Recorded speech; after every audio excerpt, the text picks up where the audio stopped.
Very good afternoon to you. This is News Now. Mr. Stanley Yerungita. I hope you're having a fantastic weekend today, and we'll be giving you what is happening and what has been happening today and what to expect in our subsequent bulletins. Let's get into a fast story for today, getting into MPs in a deadly market clashes. So several people were injured following a clash between two factions of a market project in Thika. Supporters of Thika Member of Parliament Alice Ng'ang'a and Kamini Ward MCA Peter Mburu clashed over the construction of the Kiganjo market within the Kamini Ward, with 80 both leaders vying for credit for the project.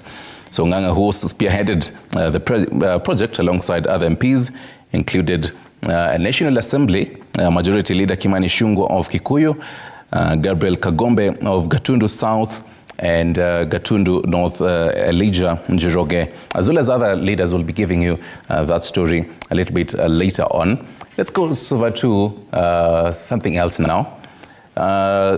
Getting into matters education now, matters the competency-based curriculum on CBC, and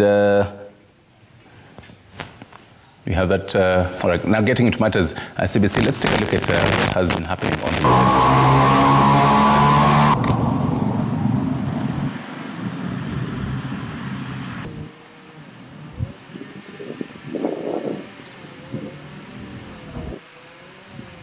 Kwa sababu tulikuwa tunaanzisha hii tunaita Art Lab. Na Art Lab ni kama laboratory ya kufunza wanafunzi mambo ya CBC. Na hii tunaanza kutoka kwa wale wadogo sana kule P1 na P2, wale wadogo mpaka wale wakubwa. Na hapa basi ndipo tutakuwa tunafunza mambo ya arts, kwa sababu tunajua wakati wanafunzi wamefunzwa kufanya mambo through the arts, then wanashika ile mambo kwa undani sana. Na tunajua ya kwamba arts inatusaidia kuonyesha culture yetu, creativity na vile sisi tunakaa. Kwa hivyo tunaamini ya kwamba tukisaidiana na walimu na wao wanafunzi wetu tutaweza basi kuleta CBC kwa njia kubwa sana. The Art Lab is going to be used by our runners together with the teachers. It's a place where in the current curriculum of CBC, the art or the creative art is one of the learning areas. Now that we have been empowered by the university to have the space, our learners are going to appreciate that. Our teachers are going also to appreciate that. Parents digging toilets themselves and saying, okay, we have dug, who can help us with timber? So it's no longer about the government. It's about us taking the responsibility and giving the role that we have, including you. And still on matters education, as the government plans to scrap the school feeding program, Mikindani Comprehensive School Administration is lamenting about the rising number of students going to school without food and necessary learning materials. According to the school head teacher, Penina Muthuri, despite the beautiful infrastructure the school enjoys, which was a donation by the German government, teachers have been forced to chip in and buy pens, books and clothing for the needy students. They were speaking during an event where BIC and CFK Africa collaborated to plant trees and equip over 2,000 students with pens that will help them in their learning activities. Most of them, they stay hungry. We support them with the clothing, and when they cannot afford, even most of them, they live hand to mouth. So far, we have been able to give out 1.4 million pens, and we have been able to impact more than 750 students. And today we are in Mikindani in Mombasa. This is one of the 15 schools that will be reaching this year. And we are also going to other regions. Our aim is usually to reach all the needy students from all the counties across the country. We understand that education is one of the most effective tools in addressing poverty. we've come to Mikindani Primary School to help support in addressing this by sharing material support, which is one of the most important issues that negates student success. Now to our early story. Several people are injured following a clash between two factions of a market project in Thika. Supporters of Thika MP Alice Ng'ang'a and Kamini Ward MCA Peter Mburu clashed over the construction of the Kiganjo market within Kamini Ward, with both leaders vying for credit for the project. Now Ng'ang'a, who spearheaded the project alongside other MPs including National Assembly Majority Leader Kimani Ichung'wah of Kikuyu, Gabriel Kagombe of Gatundu South, Gatundu North's Elijah Njoroge and Ngoliba Ward MCA Joachim Njamba during its launch stated that the national government has allocated 55 million cash shillings for the project. She said that the project was a commitment made by President William Ruto to the residents of Kiganjo, promising to establish a decent trading facility for them, while accusing the Kiambu County government of allegedly attempting to take over the project and claim credit. Leo nimeitwa huku na gavana wetu tukuja tutafute pahali tunaweza pumzika vizuri na tunauza vyombo vyetu vizuri kwa heshima bila wasiwasi, bila kunyeshewa. Na mbeleni tulikuwa tunauzia kwa barabara, mvua ikinyesha tunanyeshewa. Kwa hivyo tunafurahia gavana wetu atujengee tukae kama watu wazuri. Pereni ilikuwa na mtu, naona ilikuwa na mtu analima na haikuwa yake, na tuwezi hata yeye kumlaumu juu hata yeye alikuwa anatafuta. Ati rais alikuja hapa akasema hawa watu wa Kemosho tuwatengenezee hiyo stadium ikuwe stadium, pia tutengeneze barabara, and they agreed with Mheshimiwa Alice. Alafu akasema hapa Kiganjo lazima mpate soko moja ambayo sio kubwa sana na ile ingine kubwa ya Madaraka, sababu Kiganjo ward ni kubwa, hii ward yenu ni kubwa. Akisikia soko inajengwa na serikali kuu, national government, ajue sio yeye anajengewa soko, ni hawa mama mboga na watu wenye wanachomeka na jua wanajengewa. Siku ya leo hawa ni wakaaji wa hapa Kiganjo, wapiga biashara wa hapa Kiganjo ambao tumekuja kuona soko yetu na kuizindua kirasmi. Kila mtu aonyeshwe pahali pake, waanze kufanya ujenzi wa vibanda kidogo kidogo kabla tufanye ujenzi mkubwa, na ni jambo ambalo mimi najivunia kwa sababu nimewaletea watu wa nyumbani soko. Well, not so honorable for the honorable members. But away from that, the Budget Committee in the National Assembly has visited various counties to collect the opinions of the citizens regarding the budget estimates for the financial years 2024-2025. Reporter Julius Maruki attended one in Wundanyi constituency, and he brings us up to speed with what happened during the meetings in Taita Taveta County.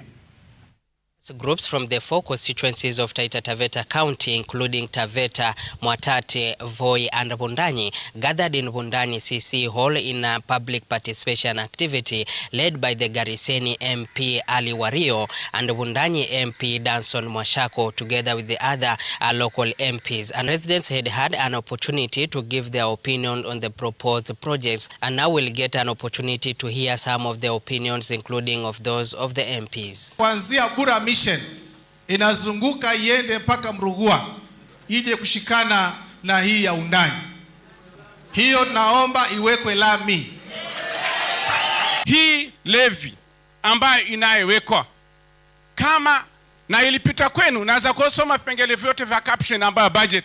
Na ndugu yangu Mwashako, kijana wangu Mwashako, nataka nikuombe tafadhali na wabunge wangu, kama hamtasimama mtetee haya, itakuwa kama Biblia ule Esther aliulizwa, kwa mfalme usipotetea Mungu atatuletea mtu mwingine wa kufanya nini? Wa kutetea. Sehemu hii ni kame na ni ngumu kwa mwanafunzi, lakini si ngumu kwa serikali, kwa sababu tunaona kwamba tunabaguliwa pale. Kuna shule kama Paranga, mheshimiwa, ni kama kulia hapa ninavyokuambia. Paranga ina walimu 3 peke yake. Paranga Secondary, walimu 3 peke yake wa secondary school, na hiyo shule tunaisukuma itoe matokeo mazuri. Je, mungeniongezea mgao wa walimu? Si sehemu hii ingekuwa ni nzuri sana. Lingine la kuhusu fencing ya kutenganisha wanyama pori na wanadamu. Sasa hili linasikitisha sana, maana watu wamepanda, wameanza kuona dalili ya kupata vyakula, lakini kuna hatari kwamba hivyo vyakula vitaharibiwa na hao wanyama pori. Hii barabara ni 6 kilometers chair. Ukisikia nikiongea juu ya barabara ya kwenda hospitali iwekwe lami. Jua ni hapa Undanyi kwenda Vesu Hospital. The oldest hospital in Taita Taveta, ambayo ni 6 kilometers. Lami yake niliambiwa ni about 300 million. So mkinipatia 300 million tunaweka lami kwenda hospitali. Na hii mwaka tumetembelea kaunti 20, Taita Taveta ikiwa mojawapo, ndio maana tuko hapa na tumepata miradi ile wananchi wanataka. Na sana sana wananchi nimeona hapa, tumeona wakipendekeza shida ya barabara, stima sana sana, mambo ya mashule, mambo ya maji. Well, and those are some of the reactions during the public participation on the budget 2024-2025. Reporting for TV47 from Taita Taveta County, I'm Julius Mariki Mwakibo. Good stuff, Mariki. Thank you for that. Now from coastal region, let me take you to the central region, where the body of the Kirinyaga University student who drowned in the heavily flooded Thiba River in Kirinyaga has been found. The student, identified as Lawi Kipto, was found floating in water at Ngumbadha village in Nyangati location in Mwea East Sub-County, bringing to an end the 2-day search for him. The matter had been reported at Kutus police station, who immediately helped the whole locals start searching for the body. The third-year building engineering student was swimming in the river, whose banks have burst due to heavy rains when he was swept downstream. His colleagues said the deceased jumped into the river on Wednesday and started swimming, but was unfortunately hit by strong water currents and drowned in efforts to rescue him by residents born fruits. Jana nimepigiwa simu nikamwambia nimwangalie compressor ambapo hakuna mtu ambaye anapita compressor akianguka kwa mto. Nikamtafuta asubuhi ya leo nikamkosa, lakini nilipokuwa naenda kurudisha ripoti nikaambiwa ameonekana hapa na mwalimu anaitwa Isaac. Sasa ndio tukaja tukampata, ndio vijana wa university wakaja wakamtoa kwa mto mahali alikuwa anataka kupelekwa, wakamweka, ndipo sasa tuko katika hapa tulipo. Mto unaitwa Thiba River, na kutoka mahali aliangukia mpaka hapa ni kama kilomita 9 ama 10 hivyo. Kipunge, sisi tumetoka upande wa Cherang'anyi kule. Siku ya leo tuko hapa Cherang'anyi, tuko hapa Kirinyaga kwa sababu tulipopata information kuwa wakazi na alipokuwa akioga, tukasema acha tukuje tusaidiane na shule, at least tupate kujua kuwa kama amepotea ama tutafute tupate mwili. Kwa hivyo Lawi alikuwa ni kijana mwenye hapo katika kidato, alikuwa tadia, so usuni tu confirm kwa yeye ameenda, na kama familia tu tunashitaka kushukuru wanakijiji ambao tunasaidiana nao na shule pamoja na polisi. Meanwhile, Azimio leaders from Nyanza have told off the Kenya Kwanza government over the argument that counties have been wasting money. Siaya County Assembly Speaker George Okode and Alego Usonga Member of Parliament Samuel Atandi asked the national government not to spite the National Assembly against the county governments, saying that the argument that NGCDF and NGAF will be denied monies if adequate funds are channeled to the counties is a very cheap debate. Atandi reiterated that the debate that county governments are wasting money is a falsified argument, arguing that the national government wastes more money. Rarieda MP Otiende Amolo took issue with the national government for threatening to deny NGCDF and NGAF monies if it has to channel funds to the devolved units, saying that such threats will not be allowed whatsoever. They were speaking during a fundraiser at Leta Secondary School in Rarieda constituency, where Migori Senator Eddie Okech stated that the problem of taxation in the country is not about lack of money, but corruption. For the counties, let us enhance accountability in the counties, but let us not use that cheap debate that when we give county governments money, we will have denied national government CDF and GAF money. I can assure you now I'm going to fight for more resources to be sent to the county government.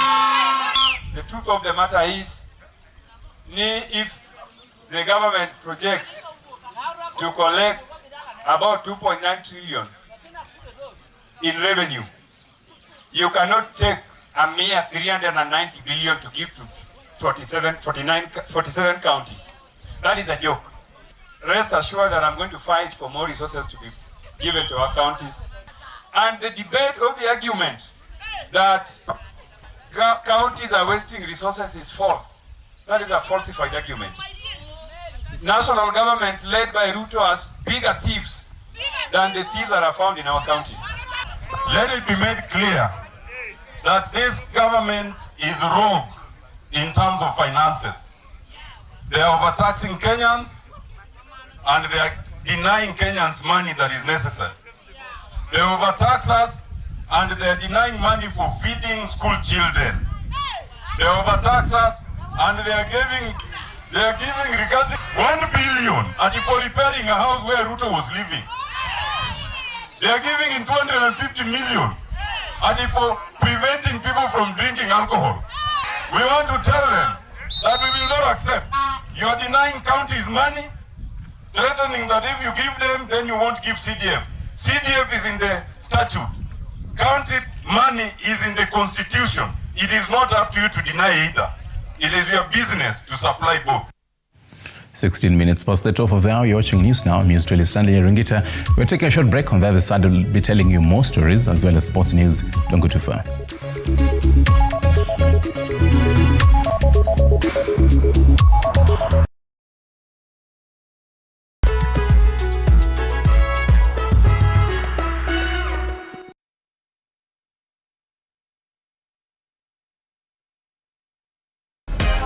Kenya Revenue Authority, KRA, reminds all business owners, including those who are not registered, for VAT to electronically generate and transmit their invoices to KRA via eTIMS. Log on to www.kra.go.ke to register and learn more about our eTIMS solutions and start invoicing your transactions today. The general public is also encouraged to request for an electronically generated receipt with every purchase. Together, let's ensure transparency and accountability for a greater future. VUCA to eTIMS today. Kenya Revenue Authority.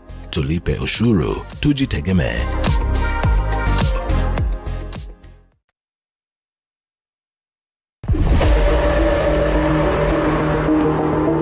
Introducing the whole new TV47.digital, a brand new way to immersive experience to news and entertainment. Enjoy uninterrupted live streaming of your favorite programs on TV47 and Radio 47 on the go with our new mobile-friendly website. Experience the future of broadcasting. Visit www.tv47.digital or scan this QR code and stream your way to endless news and entertainment. Welcome to the home of untold stories.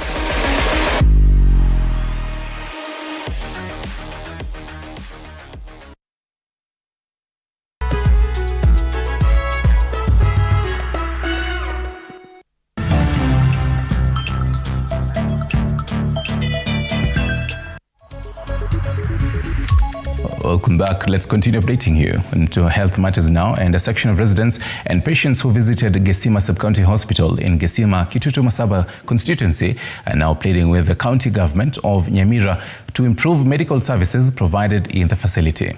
The residents have lamented over alleged corruption cases and alleged embezzlement of hospital funds, lack of medicine in the facility, and halting of some health facilities, services earlier at the facility. The area residents are now asking the county government to move with speed and improve the amenity for the residents who have been forced to travel for long distances in order to get proper services from private facilities. Ni hospitali ilitengenezwa na serikali kuu miaka kadhaa imepita na ikakuja ikawa supplemented na county government, lakini concerns tuko naso saa hii ni kwamba hii facility imerudi chini. Hata ile dispensary ya chini kabisa haiwezi kuwa kama hii. Hata ile mtu ambaye ni kwaka amefungua hospitali yake haiwezi kuwa kama hii. Hii hospitali ilikuwa na generator, haifanyi. hii facility ilikuwa na section ya surgery ilikufa. Kuwa na theater room ambayo ilikuwa na facility sote na daktari Dr. Mumo ambaye alikuwa anafanya surgery kwa wanawake.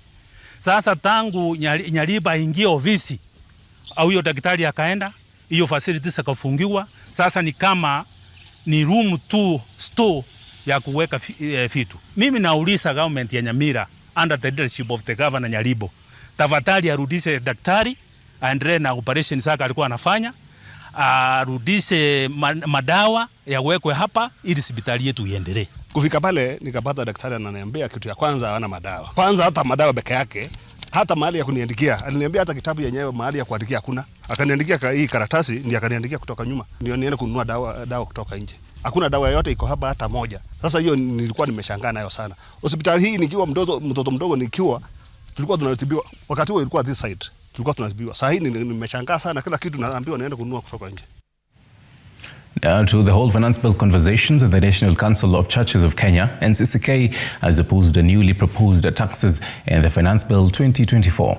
NCCK Western Region chapter termed the move as gross injustice to Kenyans, warning the government it will only cause anger and depression among Kenyans. The NCCK leadership spoke during a two-day conference in Bumula, Bungoma County. Kenyans have reported the protested tax increments on bread, mobile money transfers and motor vehicles circulation tax. Regional conference are shocked that the government is acting in a very insensitive manner by increasing taxes every other day.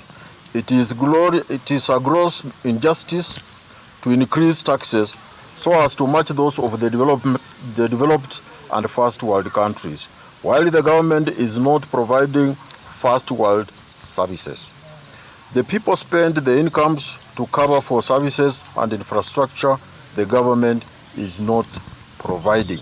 We urge the government to remember that the increase in taxation is raising despair, anger, and depression among the people. Jambo lolote linalotekelezwa na serikali ni lazima kuwe na mawasiliano na wale wahusika, hasa wananchi, kupitia kwa wale viongozi ambao wamechaguliwa. Na hata saa zingine ni vizuri kuweza kuleta jambo kama hili katika kongamano kama hili la Kristo ili tuweze kuliongelea, ndipo tuweze kuweka mikakati zingine siweze kufanya kazi. Some regional policy now and rather diplomacy and the legality of the Kenyan police being sent to the Caribbean nation of Haiti as a peacekeeping force has been questioned. Third-Way Alliance party leader Ekuru Court argues that the deployment of 200 police officers next week is unconstitutional. On Friday, the lawyer filed a case of contempt against senior government officials for failing to adhere to the court's ruling on the matter. And he says that even if there was any attempt to deploy the police officers to Haiti, we needed to comply with certain conditions. We know that President William Ruto is circumventing the order of the court. He is trying to go behind that order. The court ordered be complied with, which to this very minute we have not complied with as a country. And they are the following. Number one, the whole question of Kenya's legitimacy in Haiti remains a big question. The Constitution of Kenya does not authorize the deployment of police officers outside of Kenyan border. There must be a request from a country. You know, to date, and I challenge all of you, and we challenge even the government and the globalists who are pushing for this agenda, where is that request? That request, we've never seen it. In fact, even you as journalists, I'm sure you have not seen that request from a country called Haiti. Number two, the request must be made by a democratically elected president of the requesting country. And that is the constitution of Haiti. In the instant case, the democratically elected president of Haiti ought to have made that request. Haiti does not have a president since the killing of Jovenel Moise in July 2021. So there was actually no request because it has to be a president who makes that request. Right, a collaboration between the Power Land Project and the county government of Kilifi has involved more than 500 students in a program equipping them to become leaders in technology. Over 353 students have already graduated and found jobs in different organizations. The managing director of the Power Land Project, Mumbi Ndungu, estimates that an enrollment of more than 2,500 students within the next 4 years, which will benefit the society and will be role models to their peers in the coastal region. I think when we speak about technology talent, especially in Kenya, you'd assume that it's only focused on the urban areas. But Kilifi has gone to show us that the opportunity, the need exists, and it's just for us to create the opportunities for us to provide these skills to young people across the different counties. And for Kilifi in particular, my vision for Kilifi is to make it the next San Francisco, the next Silicon Valley. Takupa kwa mfano, kuna biashara hii ya waste management. Unaona sasa hivi kuna watu wengi wanaokota makopo kila mahali hapa. I can create a website. I have specialized in web developer. So from now on I can do projects. I can develop a project and work on it. So economically, sasa tukiwa tumetarget ya kwamba digitalize all these strains. Wewe niambie. We are going to even triple that amount. Then also align with what county government is doing and look for opportunities that are able to offer you great greener pastures ahead.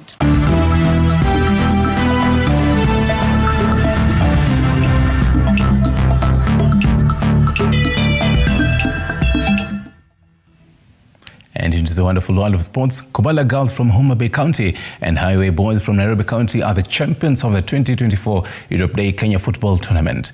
The two teams will fly to Romania later this year for training camp. Runners-up team will also benefit from training by AFC Leopards and Gor Mahia FC.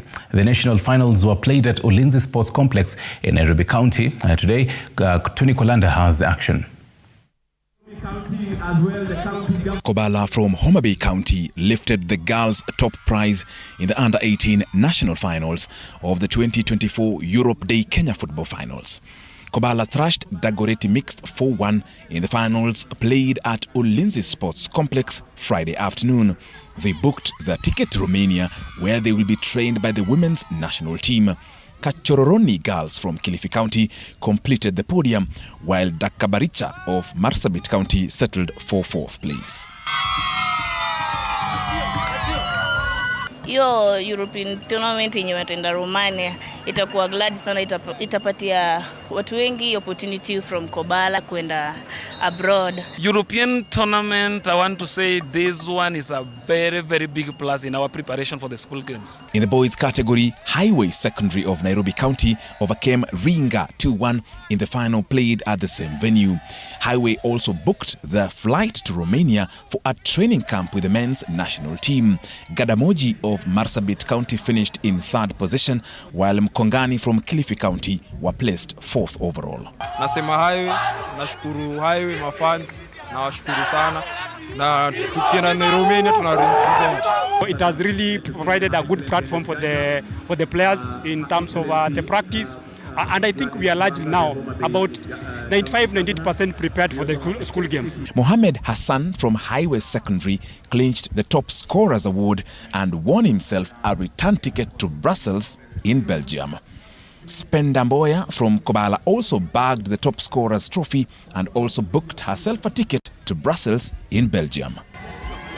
Scovia Award of Kobala walked away with the Best Goalkeeper Award, which was presented by the Polish ambassador to Kenya. Fans and spectators who attended the tournament at Ulinzi Sports Complex also received rewards from different heads of missions and partners. The European Union is a shining example of what effective regional integration and collaboration can achieve in addressing regional and global challenges and propelling development. It was the inaugural competition which attracted 64 teams from 4 counties. Tony Kwalanda, TV47 Sports. Thank you for that, Tony. Now, the multi-million shilling CI Stadium, whose construction kicked off 6 years ago, is set for completion within the next 3 months, Area Governor James Orengo has said. Speaking when he led a team of leaders in inspecting the ongoing works, Orengo said the 20,000 capacity stadium will be one of the best sports facilities in the region, capable of hosting international soccer and athletic events. Addressing the occasion, Roreda MP Otiende Amolo hailed the governor for reviving the construction of the sports facility that he noted had stalled for some time due to various procurement issues. Otiende said that as the captain of Bunge FC, he will ensure that the team, together with another from within the East Africa region, graces the official opening ceremony. We are very proud of the kind of work which is being done in terms of the concept and the architecture of this stadium and what it's turning out to be. I think in terms of the track and the field, we are probably going to have one of the best in the region. The pavilion, I think my colleagues agree that it is huge, but we intend to use every space in it. Our hope is that by middle of August, the stadium will be ready for use. And specifically for the members of parliament who are here, the Senator Eddie Okech and Honorable Otiende Amolo, I wanted to interest them to persuade Bunge FC to come and play an inaugural match with as a curtain raiser for a match between Gor Mahia with another team we are trying to talk to come. And so I hope that as has been indicated by August, it should be ready. Senator Eddie Okech and I are in the Bunge team. I'm the captain, and I've assured Governor Orengo that if they are ready, we will